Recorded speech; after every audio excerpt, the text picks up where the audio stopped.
Baik, Pak Ketua dan Dirjen Perhubungan Udara dan Angkasa Pura I, II, dan Airnav, serta seluruh jajaran yang kami hormati.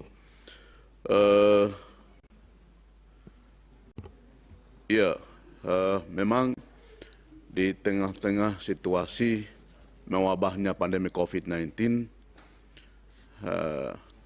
memang sangat berdampak pada pertumbuhan ekonomi nasional, dan ini tentu mempengaruhi penerimaan negara dalam negeri sedang mengalami ketidakstabilan, sehingga memang di sini diharapkan kerja-kerja keras dari semua pihak, dan itu dibutuhkan inovasi dan kreativitas yang tinggi dalam rangka mendorong dan memberikan dampak yang berarti bagi pertumbuhan ekonomi nasional, sehingga kerja-kerja seperti mitra kita di Kementerian Perhubungan, lebih khusus di sektor Dirjen Perhubungan Udara ini sangat penting, karena kami tahu bahwa dari sisi sektor penerbangan domestik dan internasional juga memberikan kontribusi yang besar bagi penerimaan negara. Oleh karena itu, dalam pembahasan ini kami ingin memberikan sedikit catatan. Kami sangat senang dengan berbagai kebijakan yang diambil dalam rangka mendukung kebijakan pemerintah untuk meningkatkan penerimaan negara dalam negeri. Dan di sini kami juga senang melihat ada agenda prioritas dari Kementerian Perhubungan melalui program pembangunan rute jembatan udara yang menargetkan pertumbuhan ekonomi Papua itu sebesar 7,8%. Semoga ini dapat tercapai dikarenakan karena saat ini pertumbuhan ekonomi di Papua dari data BPS masih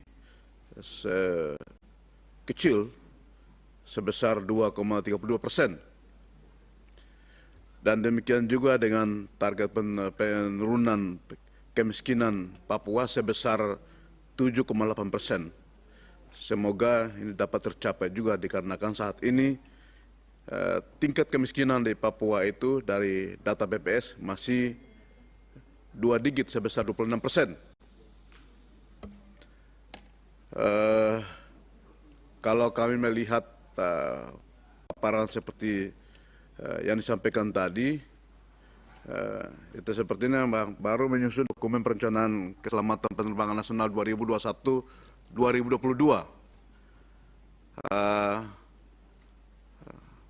Mengapa tidak dibuatkan dalam jangka panjang 20 tahun ke depan sampai 2045, sehingga memudahkan dalam tahapan keselamatan penerbangan secara utuh, karena seringkali yang kita hadapi dalam praktek penyelenggaraan kita bernegara, seringkali nanti sudah ada,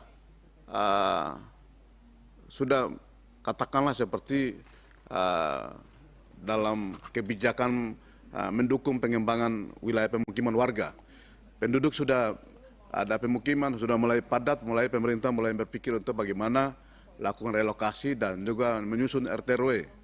Seharusnya kita harus punya dokumen RT/RW itu 50 tahun atau 20 tahun supaya pengembangan satu kawasan itu bisa berkembang tanpa ada hambatan. Katakanlah seperti di Jakarta. Jakarta dulunya kita anggap di Bandara Soekarno-Hatta ini luar kota, tapi sekarang bukan lagi luar kota, dalam kota.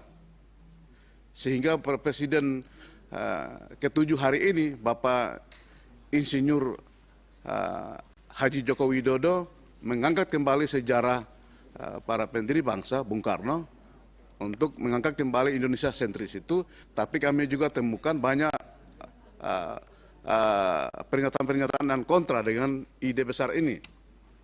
Padahal ini sebenarnya dalam rangka mengingat bagaimana kestabilan dan juga eksistensi kita bernegara untuk 100 tahun Indonesia merdeka. Gitu. Tapi hari ini kita dihadapkan pada perdebatan yang begitu panjang. Bahkan di Komisi 5 ini kita tidak mendengar sama sekali tentang agenda itu. Walaupun ini ada di mitra kami. Itu. Jadi harapan kami akan jauh lebih baik kalau kita berpikir dan lebih jangka panjang daripada kita berpikir hanya untuk hanya 2021, 2023 itu tidak cukup.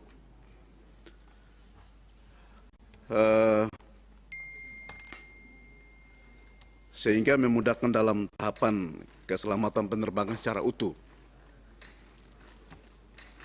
Dan juga kami ingin menyampaikan pada kesempatan ini terkait dengan kunjungan kerja Komisi 5 ke Provinsi Papua Barat. Kami meninjau Bandara Rendani, yaitu dari sisi darat maupun di runway, itu memang pemerintah daerah juga sedang bekerja, sedang berusaha kerjasama dengan masyarakat yang punya hak ulayat supaya ini bisa diselesaikan. Harapan kami bisa ada sinergi antara pemerintah pusat dan pemerintah daerah supaya pembangunan runway Bandara Rendani Provinsi Papua Barat ini bisa terselesaikan dengan baik. Dan berikutnya terkait dengan target terkait dengan pengelolaan pelayanan dan keselamatan penerbangan wilayah Papua, kalau boleh kami usul itu implementasi kebijakan pembangunan bandara pada kawasan tertinggal, terpencil, terluar, perlu perbatasan, di mana hal ini sangat cocok dengan kondisi wilayah tanah Papua. Ini perlu menjadi perhatian, karena di Papua transportasi satu-satunya hanya transportasi udara. Karena sebaran penduduk yang begitu jauh-jauh, sehingga ini semua harus dijangkau dengan transportasi udara. Oleh karena itu, ini perlu jadi perhatian.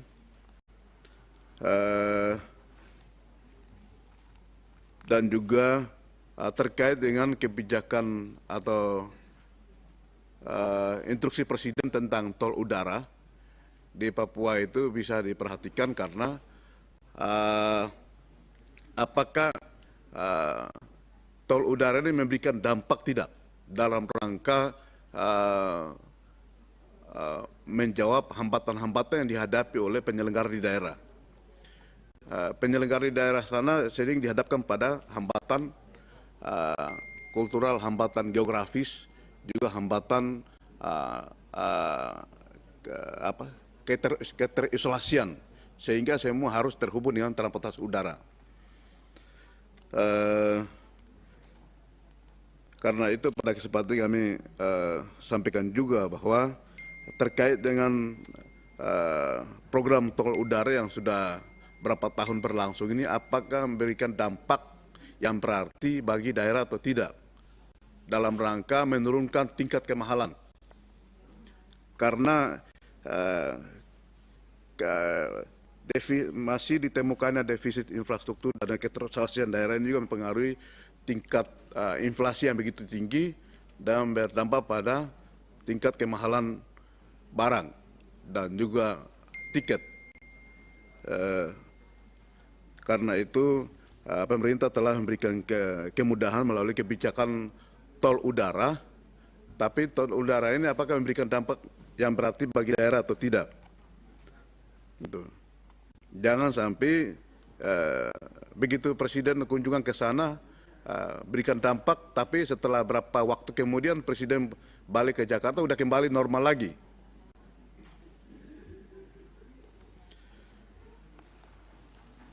Dan berikutnya,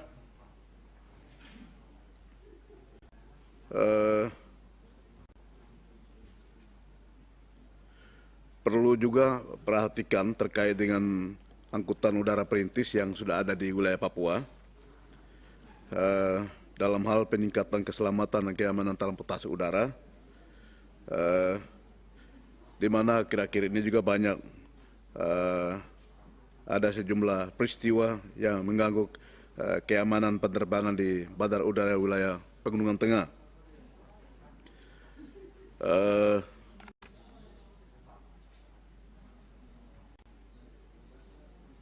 Dan berikutnya kami melihat di sini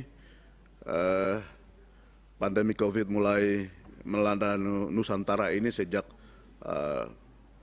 kalau di negara lain 2019, tapi Indonesia kayak mulai terasa sejak 2020 sampai 2021, akhir 2021 mulai agak landai hingga hari ini. Namun di sini kayaknya melihat 2020 itu pertumbuhan penumpang domestik dan juga internasional itu 2020 sangat tinggi. Kami tidak tahu ini faktor apa yang bisa menyebabkan seperti itu. Apakah kita lengah sehingga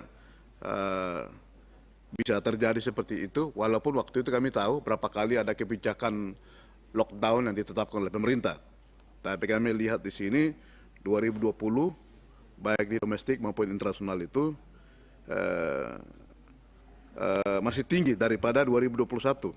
Pada 2020 itu udah parah-parahnya itu. Gitu. Sampai 55,46%, sedangkan 2020 21 5,73%. Untuk internasional 2020 80,72% dan 2021 80,56%. Apakah ini karena mungkin kami lengah atau kurang safety sehingga bisa begitu terjadi lonjakan tinggi penumpang baik domestik maupun internasional, sehingga kita mengalami pandemik yang begitu panjang. Cina sudah cepat berakhir, tidak sampai 1 tahun, tapi kita bisa sampai hari ini masih terasa masuk ke 2022. Sekian, terima kasih. Terima kasih.